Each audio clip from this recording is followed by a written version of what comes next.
Share ko lang po yung bago mag-Christmas po, yung mother ko po is aksidente po siyang nadulas sa bahay namin. And sa pagdulas niya po na yun, hindi na po siya nakakalakad. And ang tanging pahiraan na lang po is operation. And yung mother ko po is 79 years old, so matindi pong prayer and plano po kung itutuloy namin yung operasyon o hahayaan na lang namin siyang ganun.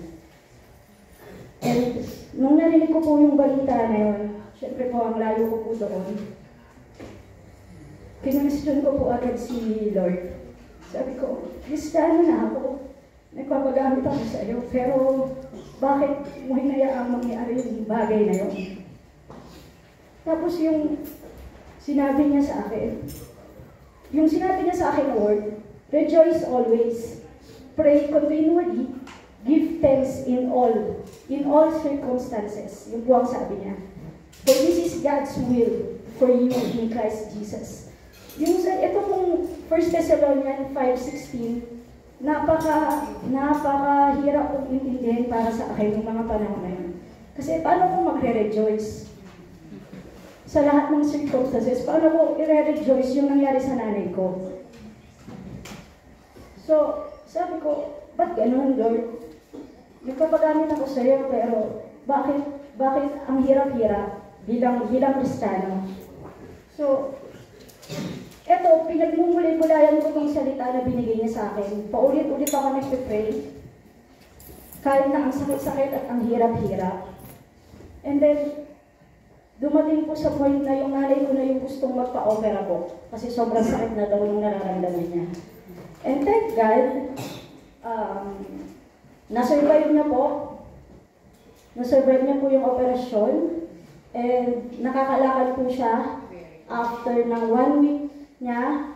Okay na okay po. And then nung umuwi po ako, kaya po ako may biglaan para po sa kanya.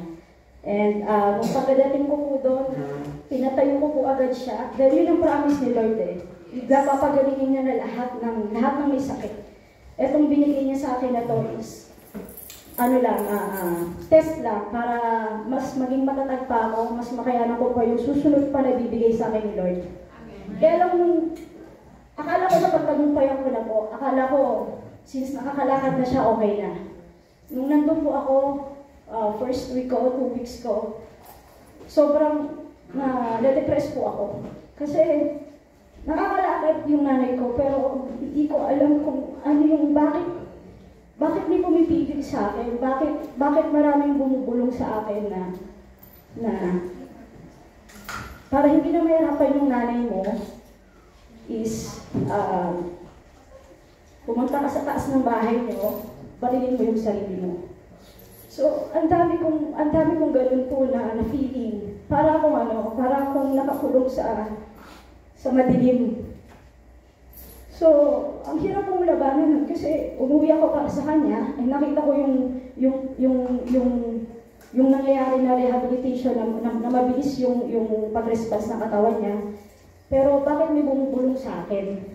Bakit yung pangalawang bulong ko is takpan mo ng unan yung nanay mo para tapos na yung paghihirap niya. So, sabi ko, bakit ganito?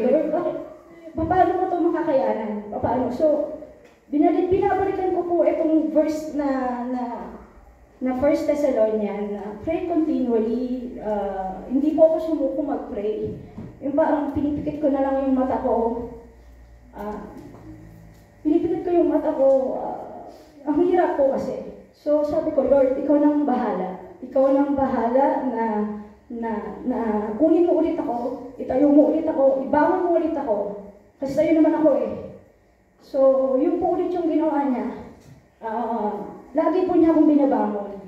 So, ganun po kabuti ang Diyos natin. And after po noon na makayanan ko, 2 weeks po yun na parang na-depress ako, nagkaroon ako ng anxiety. After po noon is, nagtuloy-tuloy na po, everyday ako nagbabasa, everyday ako nananalangin sa kanya. Pati yung nanay ko, pinipilay ko siya lagi, nililihans ko siya. Pati yung mga kasama ko sa bahay, nililihans namin siya. Ayun po yung naging tulong para tuluyang lumakas yung nanay ko, tuluyang maging okay ako, tuluyang magtiwala ulit ako sa Diyos. And yun lamang po, basta sa lahat po ng circumstances na mangyari sa buhay niyo, huwag po tayo susuko.